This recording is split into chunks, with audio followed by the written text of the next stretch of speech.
Okay, so for number one, we have a quadratic equation.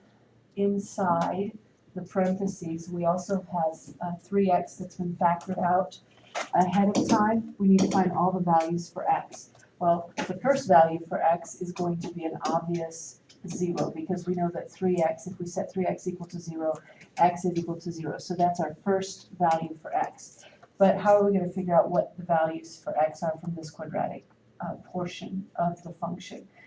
And I'm going to recommend let's solve by completing the square. You could use, I tried factoring doesn't work. So quadratic equation or quadratic formula or completing the square. So I'm going to solve by completing the square. So I have x squared plus 7x, bring my 25 over here, and then create a perfect square trinomial, which means I've got x plus, and then half of that middle coefficient, which is 7/2. Now, get used to leaving them as improper fractions. It's just easier, okay? And then remember, the 7/2 right here is going to be squared, so that gives me 49 over 4, right?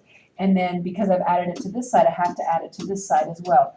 Don't be afraid of these improper fractions. It's much easier to work with them when they're improper than when you have all these nasty decimals. So if you add 25 plus 49/4 in your calculator, or if you've got math skills, you can add them in your head. You've got 149 over 4, okay? Now we just need to take the square root of both sides.